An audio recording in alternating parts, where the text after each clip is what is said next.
Yes, you heard me right. Do not start YouTube channel in Nigeria unless you see these 9 things I'm about to show to you. YouTube is a very difficult thing to grow, especially if you are living in places like Nigeria, but I'm not saying it's not doable. I have various channels. I have grown to thousands of dollars that has hundreds of thousands of subscribers. It's not impossible to do, but if I am to start today, these 9 things are what you should be doing, and make sure you have them before you even record or post your very first video. Number 1 is to macro niche your channel. If you are going to be a successful YouTuber, you don't have to start from something bigger. Look for something smaller. Look, YouTube is almost saturated. That's the simple truth. But for you to have a hold of any community at all, then start from the little community that has maybe 400, 500 people. It's better you make your channel about people that are just 500 and 100 or 200 of them are going to be watching you every time you release your tutorial, than when you make it about 500,000 people and you get not even 20 people to view. I hope you understand this. And this is now the narrative behind it.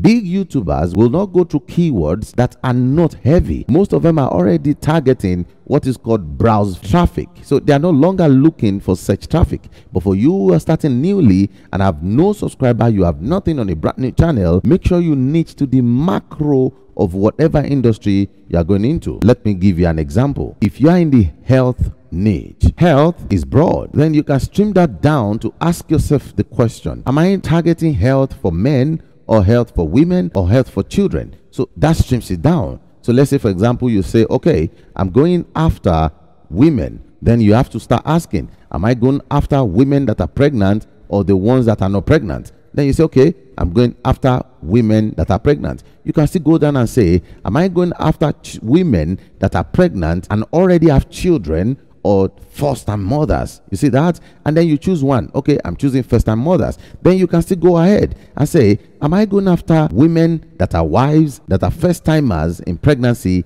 and are working, or those that are not working, that are housewives? So that gives you another level. Then you can still go down by saying maybe people that are widow. You know, now look at this. If you're looking for a widow that is pregnant, that is not working and is at home, that's like 4 cadres. Those society, they are going to be few. But guess what? As soon as you put that out, what widows that are pregnant are looking for is different from what people who have husbands and rich and have jobs are looking for. So streamline to the extreme, and then you expand as you have subscribers, and then you expand as you grow. I hope that's clear. Number 2 will be to research 130 topics in whatever niche you choose before you start. Now listen to that. Most people are going to be excited. Oh, I have an idea. I have something I can do on YouTube. I saw a channel I also love. I just want to do like this. This is my dream. Of course, all those are good until you are on number 10 of your videos and you lack ideas. Then you are now running at a skater. Oh, I have a schedule to produce every Friday. Now I don't even know what to speak about again,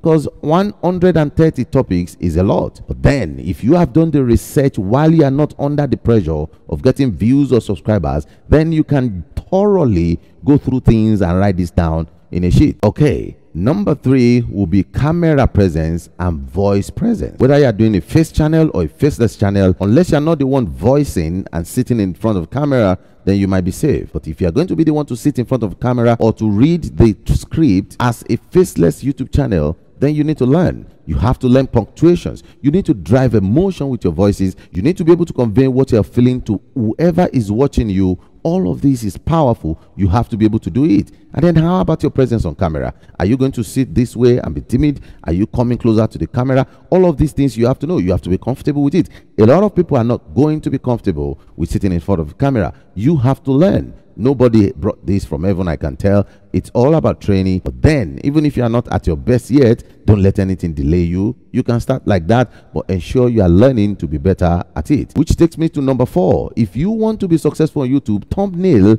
is number 1 metrics for success. Not even your titles, thumbnails. And we all know what thumbnails is. The very first thing you see when you scroll around. If it's attractive and it's something that people like when they see, then they can click. Even if you have a golden video that nobody clicks through, then nobody's going to know it's the best thing that happened on YouTube. Guess what? I have a whole tutorial about that. If you want me to give that to you, please go to the comment and say, GiantTube, give me the YouTube thumbnail masterclass, and I will hand that over to you so you can learn thumbnail and know how to do it visibly. If 100 people see and they click, YouTube is going to promote you more. But if YouTube shows your impression to 100 people and only 1 or 2 people click, YouTube is going to assume that video is not good. Then it drops it off and you are not going to grow with it. Most people that are producers on YouTube, they do their thumbnail last when they're in a hurry to produce. No, do yours first. And then number 5 will be to learn editing of your videos. If you are not boxed up enough in terms of money to give it out to someone to do for you, and I mean professionals, then you have to learn.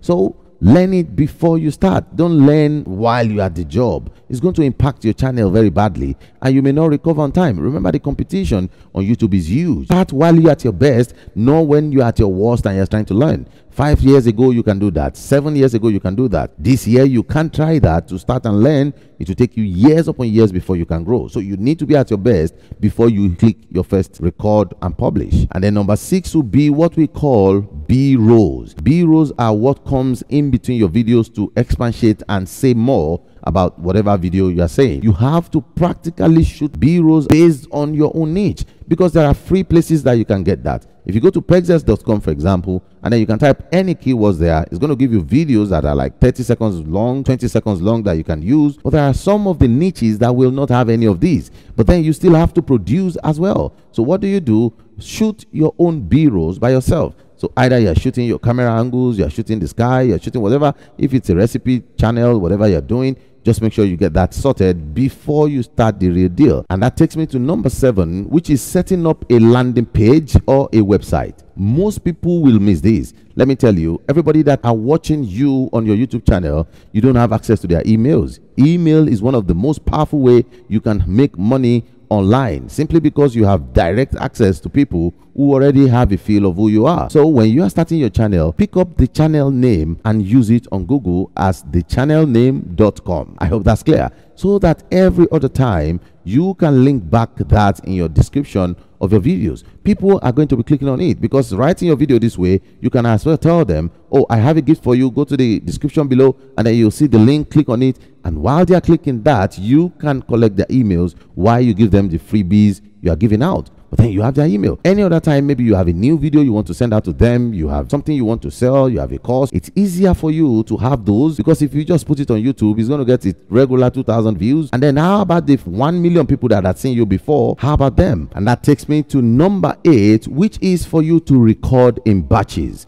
A lot of people are going to start YouTube and then they record one video, and then 3 days later they record another one, 6 days later they record another one, and then they go on, and then one day maybe there's a family outing that is taking them out, they can produce, or maybe there is what we call health, maybe there is a sickness coming in, malaria and all of that, and then they can't produce, and then they start panicking, oh, my views are going down and all of that, and you are just starting, oh, I just want to be monetized. Don't put yourself under those pressures. Okay, what you have to do is batch record. If you are producing 3 videos per week, then what you should do is batch 5 videos, link them together, and then record one. So you are recording all of them once, and as you batch record, which takes me to number 9, is to upload and schedule your upload. So don't wait till the day comes before you start editing and all of that. While you still have your strength and everything is still in order, edit them in batches and upload them as well as scheduled in batches. And that takes me to number 10, which is for you as a starter to upload minimum of 5 videos once on your channel while you're starting out. You see, I made these mistakes and errors on some of my channels, because I will just upload one, and then when that one has 100 views, they are not going to any other videos. Then 1 week later, I upload the second one, maybe another 100 people come to that, and then those 100 people, maybe 50 out of them will now see the old one because they are new. The first 100 had gone, and then the algorithm might not promote me to them again because maybe they are not subscribers. But if you upload 5 the same time